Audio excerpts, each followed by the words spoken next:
ज्या दिवसाची आपण आतुरतेने वाट पाहत होता तो दिवस आणि तो क्षण आज आलेला आहे. ओवीची इच्छा पूर्ण झाली. डिलिव्हरीचा मी अनुभव तुम्हाला सांगेन काय कसं डिलिव्हरीचा काय. खूप मोठा असा अनुभव आला.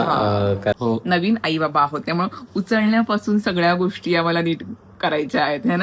नमस्कार मंडळी, ज्या दिवसाची आपण आतुरतेने वाट पाहत होता तो दिवस आणि तो क्षण आज आलेला आहे. तर आपण दोघे जण फायनली आई बाबा झालेला आहोत. ही गोड बातमी सांगायची होती. तर त्यासाठी आजचा ब्लॉग आहे हा. कारण की डिलिव्हरीचा आता काही जास्त शूट केलं नाही मी. हा, म्हणजे संगीता काही गोष्टींमध्ये थोडी फार गंभीर होती. म्हणजे तशा स्थितीमध्ये नाही एवढं लक्षात राहत की शूटिंग करायचंय काय करायचं, आणि आपल्या बाजूच्या माणसांची पण घाई असते. मला करायचं होतं ऍक्च्युली डिलिव्हरी ब्लॉग, पण नाही झालं, नाही जमलं तिला आणि मलाही नाही लक्ष देता आलं. त्याच्यामुळे काही ब्लॉग बनवलं नाही. मागचे ब्लॉग तुम्ही पाहिले असालच, पुढे मागे होतात. ऍडमिट झाल्यापासून नंतर मी काही शूटच केलं नाही. तो आता मी चालू केला ब्लॉग की फायनली तुम्हाला गोड बातमी द्यायची होती की माझी डिलिव्हरी झालेली आहे. आणि आपल्या घरी कोण आला असेल तुम्हाला काय वाटतंय, तुम्ही गेस करा. व्हिडिओला पॉज करा आताच आणि कमेंट मध्ये सांगा मला. प्रत्येकानं कमेंट केलीच पाहिजे आणि व्हिडिओ लाईक केला पाहिजे. आणि तरी पण मला बऱ्याच जणांच्या म्हणजे कमेंट चालूच होतात की बॉय झालाय, गर्ल झालाय असं चालूच होतं. तर आपल्या घरी कोण आले? तर मंडळी, काय गेस केलं तुम्ही, काय झालं असेल, आपल्या घरी कोण आला असेल? तर संगीता सांगणार आहे. सगळ्यात जास्त मी आनंदी आहे आणि दोघं पण नाही, पण मी जास्त ना. तर आपल्या घरी आलेली आहे एक गोंडस सोनपरी. खूप छान वाटते आणि एवढी क्यूट आहे ना की तुम्हाला देखील पाहावंसं वाटेल. काही दिवसानंतर तुम्हाला दाखवू तिचा फेस. एकदम गोड आहे, परी सारखी एकदम, म्हणून आम्ही सोनपरी असं बोलतोय तिला सध्या. तशीच एकदम शांत गुणी पोरगी, अजिबात त्रास देत नाही आम्हाला.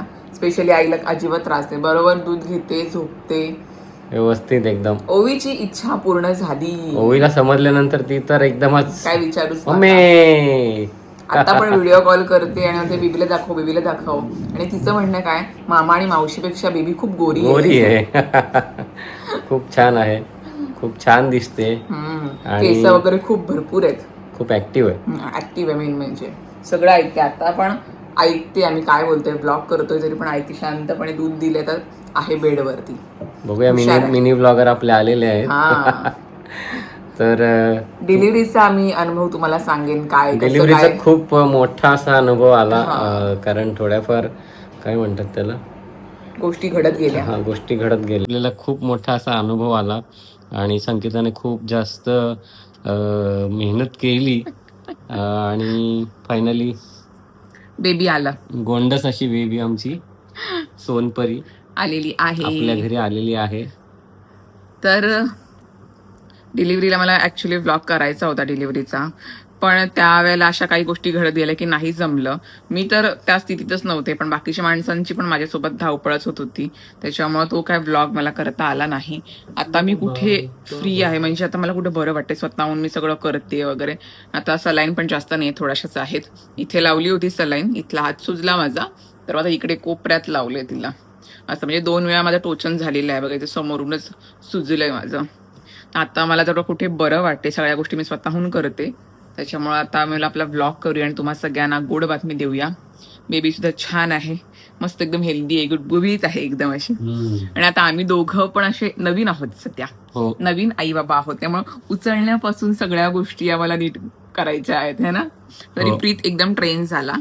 मला पहिल्याच वेळेला मी व्यवस्थित उचलली आणि आता मी पूर्ण ट्रेन झाला तो. मला हळूहळू शिकायचं आहे, करते का. ओवी नंतर मी कोणाला घेतलंच नाही, पहिल्यांदाच आमचं बेबीज असतंच ना, नवीन पॅरेंट्स तसंच असतं, काय करायचं, हे करायचंय, ते करायचंय. तर आम्ही आई आणि बाबा झाले. बाबा सध्या बिझी आहेत, भरपूर खूपच बिझी आहेत. तोच आणि आई आहे.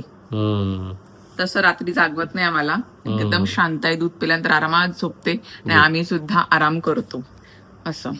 आता सगळे पप्पा पण घरी गेले, सगळ्यांना घरी पाठवले. आम्ही तिघच आहोत, आई आहे, प्रीत आणि मी, असं. बाकी कोणाला ठेवलं नाही का 2-3 दिवस खूप जास्त धावपळ, असं काय नाही काय चालू, आणि झोप पण झाली नव्हती कोणाची.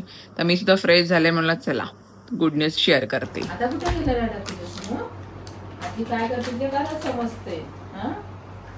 ड्युटी लागलेली आहे आजी आणि बाबाची. बाबा ट्रेनिंग घेते. बाबा आजीकडून ट्रेनिंग घेतोय, कसं करायचं काय करायचं चालू आहे. शांत झाले एकदम. आवाज तुम्हाला द्यायचा आहे, थांबा अजून. एकदम भारी आहे आमचा आवाज. डिलिव्हरी झाल्या लगेच दुसऱ्या दिवशी मला आलेले आहेत मेथीचे लाडू. माझ्या मामाने आणलेले आहेत. आईस्क्रीमचा डब्बा आहे, त्याच्यामध्ये आईने भरून ठेवलेले आहेत. आईने पण नाही बनवले, दीदीने पण नाही बनवले. म्हणजे घरीच, म्हणजे आम्ही हॉस्पिटललाच होतो, अजून टाईम आहे. मामाने बनवून आणलेत. आता एक एक खाते, जेवढं खाऊ तेवढं चांगलं. मस्त बनवले, जास्त कडू पण नाहीत. हे बघा, आता खाते, लाडू वास येतोय. आणि आपल्याला बांधूनच राहायची, जास्त हवा लागता कामा नये. डॉक्टर लोक आजकाल कापसाचे गोळे नाही घालून देत, असं स्कार्फ बांधायला सांगतात. त्याच्यामुळं स्कार्फ बांधूनच आहे. आता एक लाडू खातोय. प्रीत गेले खाली चहा आणण्यासाठी, चहासोबत थोडं बिस्किट खायचं आहे. असं चालू आहे काही ना काही. आता फक्त खात राहायचं आहे आणि फिडिंग करत राहायचं आहे. आमची मॅडम मस्त आरामात झोपलेली आहे. अजून तुम्हाला आवाज दिला ना का, आवाज केला नाही, केल्यानंतर दाखवतो. चहा आलेला आहे कढीवाल्या डब्यामध्ये. कढीवाला डबा अंगणवाडीतला. चला चहा पिऊया आता. आम्ही तिकडे आरामात झोपलेलो आहोत. आणि असं काही आहे रूम, जो आता पसारा आहे सध्या. कपडे बघा वरती कसे लावलेत, सुकायला हवेत. AC पण चालू आहे, पंखे पण चालू आहेत. गरमी खूप जास्त आहे. आई आता फ्रेश होते, अंक 4 वाजलेले आहेत.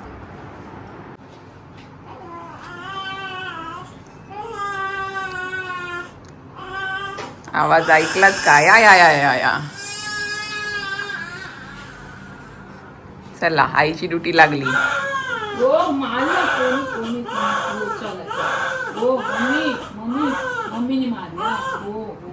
आत्या आले पण आमची बेबी झोपले. मग आम्ही किती पण आम्हाला उठू, आम्ही उठणारच नाही. आमचं पोट भरलेलं असेल ना की बस.